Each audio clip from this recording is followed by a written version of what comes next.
Bienvenue à tous, merci de nous rejoindre pour cette nouvelle édition du QG Week-end. Au sommaire de ce journal, un scrutin dans le calme pour un climat politique plus apaisé. Les Ivoiriens votaient ce dimanche pour les élections législatives, des élections ouvertes avec la participation des 3 principales formations politiques du pays. Début de la campagne de vaccination contre le Covid-19 au Rwanda. 85 000 personnes ont déjà reçu leur première dose. Le personnel soignant, les personnes âgées et celles exerçant des métiers à haut risque de contamination sont les publics prioritaires. Et Mo Farah ajoute une nouvelle victoire à son palmarès. L'athlète britannique, quadruple champion olympique, a remporté le semi-marathon de Djibouti. Le pays organise ce vendredi la toute première édition de cette course. Lendemain d'élections en Côte d'Ivoire, ce dimanche avaient lieu les législatives. Dans l'ensemble, le scrutin s'est déroulé dans le calme, même si des dysfonctionnements ont été notés dans certains bureaux de vote. Il reste que l'essentiel réside ailleurs. Ces élections représentent surtout une étape dans l'apaisement politique. Les 3 grandes formations du pays étaient d'ailleurs présentes. Cela n'était plus arrivé depuis 10 ans. Le récit de cette journée électorale avec notre correspondant Oliva Diakota. En Côte d'Ivoire, 7,5 millions d'électeurs étaient appelés aux urnes ce 6 mars 2021 pour élire les 255 députés de l'Assemblée nationale. Dans la commune du Plateau, quartier administratif, quelques 66 000 électeurs devaient départager 6 listes en compétition pour un poste de député à pourvoir. Ici, dans ce centre de vote, la mobilisation des électeurs a été effective. Je suis venu voter pour le meilleur candidat du plateau. C'est lui qui peut nous arranger. C'est lui qui va faire que notre mari vont travailler toujours pour de bon. En tout cas, c'est le meilleur que j'ai voté. Depuis 90, c'est voté.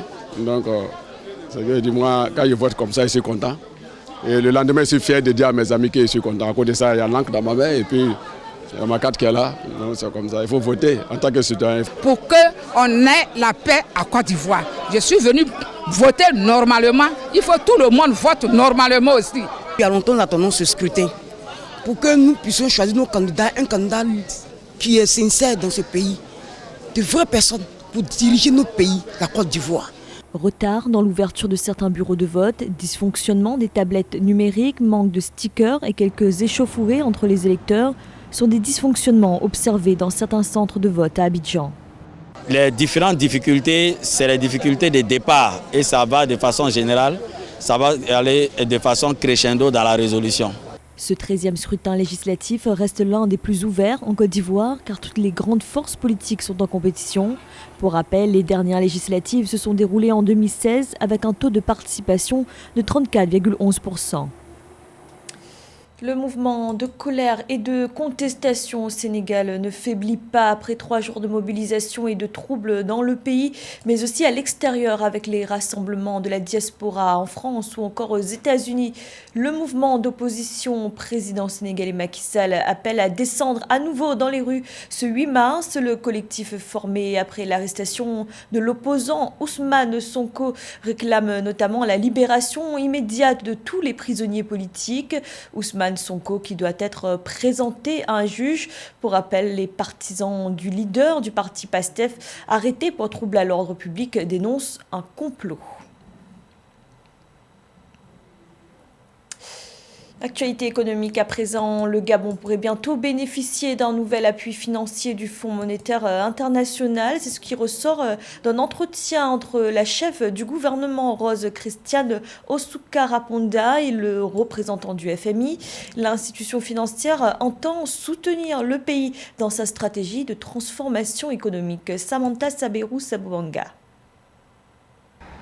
Dans l'optique d'accélérer la transformation économique, le Gabon envisage un nouveau programme avec le Fonds monétaire international FMI. Le gouvernement gabonais pourrait retourner au FMI dans les jours à venir. L'annonce a été faite par le représentant du FMI au Gabon à l'issue d'une audience avec le Premier ministre Rose Christiane Osuka-Raponda ce 2 mars 2021. L'allègement de la dette était également au cœur des échanges. D'après le gouvernement, ce futur engagement envers Bretton Woods devrait permettre d'améliorer les conditions de vie des populations alors que le Gabon traverse une conjoncture difficile renforcée par la crise sanitaire liée au coronavirus qui a contracté l'économie avec un taux de croissance de 3,8% en 2019 contre 2% en 2020. Le problème étant que les recettes budgétaires dont disposent ces pays-là, notamment le Gabon, ne sont pas suffisantes pour soutenir les investissements permettant de garantir la transformation structurelle. Donc pour le moment, le seul pilier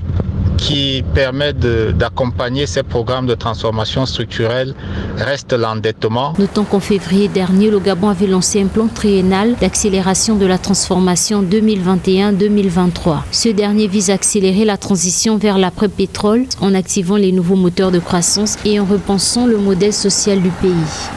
Il est important de pouvoir gérer et anticiper le poids de cet endettement-là sur l'économie gabonaise et d'espérer que l'utilisation de ces ressources va effectivement impacter directement la capacité de transformation industrielle du pays et accroître en conséquence les recettes budgétaires qui vont amortir cette dette. Rappelons que la loi de finances 2021 du Gabon ne prévoit pas un nouveau programme avec le FMI. Néanmoins, ce pays d'Afrique centrale espère bénéficier d'un nouvel accompagnement de l'institution de Bretton Woods pour financer la relance de son économie. Le Gabon a déjà reçu du FMI une enveloppe de 167 milliards de francs CFA au titre de l'instrument de financement rapide pour lutter contre le Covid-19.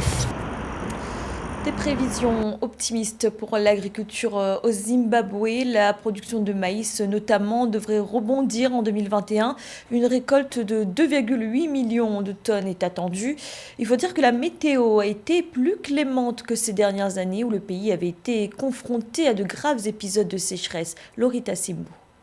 Au Zimbabwe, la filière maïs pourrait rebondir à nouveau en 2021. Selon les dernières prévisions du gouvernement, la production de la céréale devrait être comprise entre 2,5 et 2,8 millions de tonnes durant la dite campagne. Selon des analystes du domaine, un tel volume représente près du triple de la récolte de 2020 qui a été estimée à 900 000 tonnes.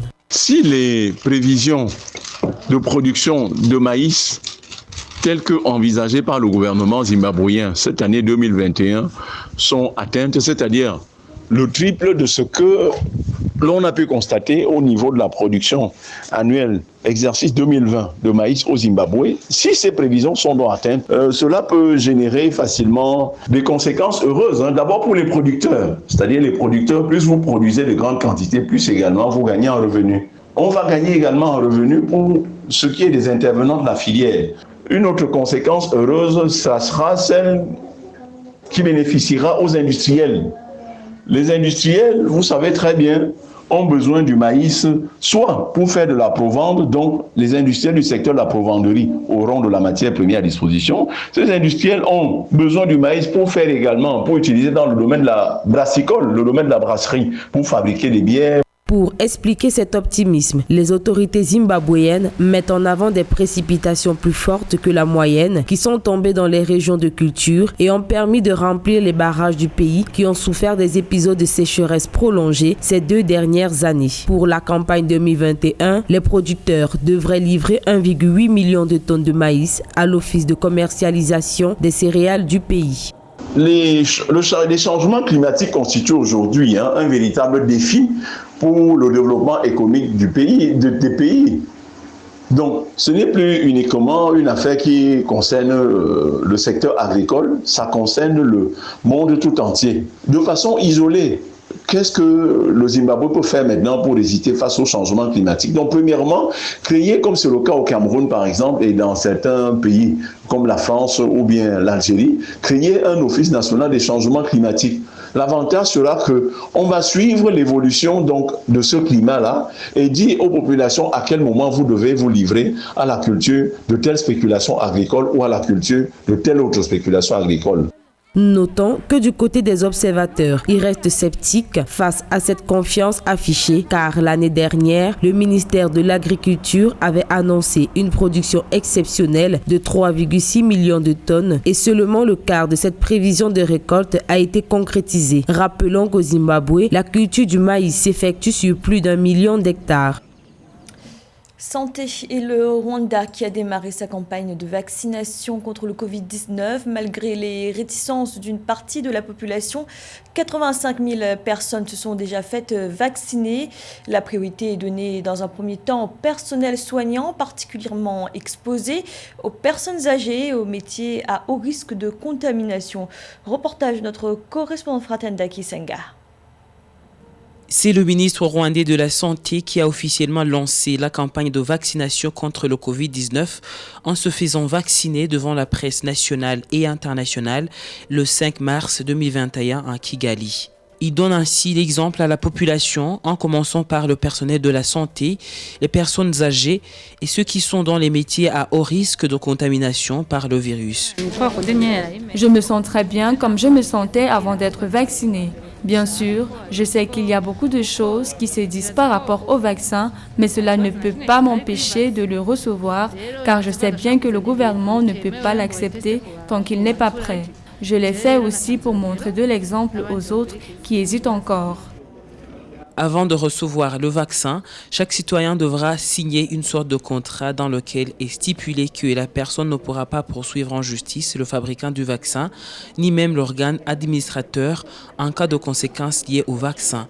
Une clause qui renforce les doutes parmi la population, mais les autorités rwandaises se montrent rassurantes. C'est très normal de faire signer un contrat avant une opération importante qui concerne la vie d'une personne. C'est une pratique courante car ce n'est pas comme si on le faisait pour une chèvre par exemple. C'est aussi le droit du malade d'avoir toutes les informations concernant une opération quelconque. Le Rwanda ambitionne de vacciner 30% de la population d'ici la fin de l'année 2021. Sur les différents groupes prioritaires pour recevoir le vaccin, s'ajoutent aussi les détenus dont la vaccination a commencé le 6 mars 2021. 27 milliards de francs CFA, c'est ce que font perdre chaque année à l'État tchadien les maladies hydriques. Les maladies hydriques, ce sont les maladies causées par la consommation d'une eau contaminée, le choléra, la typhoïde, la polio ou encore les hépatites. L'accès à l'eau potable est donc un véritable enjeu. Reportage de notre correspondant Mahamat Ramadan. Au Tchad, les autorités accélèrent la mise en œuvre des projets d'adduction d'eau potable pour réduire le taux des maladies hydriques. En moins de 3 ans, des dizaines de forages d'eau sont réalisés dans les centres urbains et ruraux. Résultat, le taux d'accès à l'eau potable est passé de 55,7% en 2017 à 68% en 2020. Une avancée remarquable grâce à des grands projets comme le château d'eau de 2000 m3 en cours de réalisation à Guinbor pour desservir le premier arrondissement de N'Djamena. La cérémonie de ce matin constitue un symbole fort de la ferme volonté du maréchal du Tchad d'engager notre pays sur les nouveaux chantiers de développement conformément à la vision 2030, le Tchad que nous voulons. Financé entièrement par l'État tchadien d'un coût global de plus de 2 milliards de francs CFA, la construction de ces infrastructures énormes est confiée à l'entreprise CGCOC Group Tchad pour un délai d'exécution de 15 mois. Les grandes villes du pays sont progressivement équipées par les infrastructures modernes de distribution d'eau potable afin de répondre aux besoins de plus en plus croissants des ménages tout en réduisant les coûts à la consommation. Des grands travaux d'adduction en eau potable sont lancés pour desservir les provinces situées sur la bande saharienne dont les sous-sols sont moins généreux en eau douce. Le lancement des grands projets de développement comme celui-ci ce matin, ainsi que les nombreux projets envisagés, permettront d'améliorer le bien-être des populations. Dans ce cadre, CGCOC réaffirme sa volonté de se tenir toujours à vos côtés afin d'apporter sa contribution à vos efforts en faveur du peuple tchadien. Nous ne savons comment vous remercier pour cette remarque de confiance. Pour rappel, dans le cadre du plan national de développement, le ministère de l'hydraulique urbaine et rurale, sur instruction du chef de l'État, a relancé les chantiers d'approvisionnement en eau potable sur toute l'étendue du territoire, suspendus pendant la crise économique et financière. Du sport et Djibouti qui organisait ce vendredi la première édition de son semi-marathon. Sur la ligne de départ, plusieurs athlètes d'envergure internationale, à l'image de Mo Farah, quadruple champion olympique, qui a d'ailleurs remporté la course. Mais les athlètes djiboutiens sont également illustrés. Momin Bou se classe ainsi 3e, Biram Gueye et Gladys Mwamba. La première édition du semi-marathon de Djibouti Gateway to Africa a offert à Mo Farah un cadeau avant l'heure. Le quadruple champion olympique qui fêtera ses 38 ans le 23 mars a remporté cette épreuve de course à pied d'une distance de 21,1 km en 1 heure, 3 minutes et 7 secondes. Il a devancé de 4 secondes le Belge Bachir Abdi et le Djiboutien Momin Bou qui complète le podium avec un chrono d'1 heure, 4 minutes et 6 secondes. Je suis très content d'être ici à Djibouti et d'avoir gagné ce semi-marathon. C'est très important pour les jeunes. Voyez combien de gens sont venus nous regarder aujourd'hui. Un événement comme celui-ci ne s'est jamais produit avant. Donc nous voulons continuer à aider la jeunesse. Et aujourd'hui, vous avez vu que le 3e de la course vient de Djibouti. C'est un jeune homme qui est venu et qui peut être un modèle pour les jeunes. Cet événement créé sous le haut patronage du président Ismaël Omar Guelleh a connu la participation de 516 athlètes locaux et internationaux initiés par les autorités. Cette nouvelle compétition est motivée par une double ambition: proposer une course à pied de classe mondiale et valoriser la diversité culturelle de ce pays de la Corne de l'Afrique. C'est aussi une réussite pour nous en matière d'organisation, parce que ce semi-marathon s'est déroulé dans de très bonnes conditions. Tous les éléments ont été mis en place et réunis pour la réussite de ce semi-marathon. Un sentiment de réussite aussi m'anime, dans la mesure où, dans ce contexte difficile de Covid-19, la République de Djibouti a osé organiser ce semi-marathon en invitant beaucoup des athlètes. Donc, nous avons voulu tout faire pour que nous puissions organiser et que ce semi-marathon soit une réussite. Donc, c'est aussi une satisfaction pour moi. Pour les athlètes qui ont pu y participer, le semi-marathon de Djibouti a été une préparation à l'épreuve phare d'athlétisme des Jeux Olympiques de Tokyo 2021. Le marathon de 42,2 km, prévu le 8 août, jour de la cérémonie de clôture. C'était le journal de la rédaction. Merci de l'avoir suivi. Retrouvez dans un instant une nouvelle édition de l'information.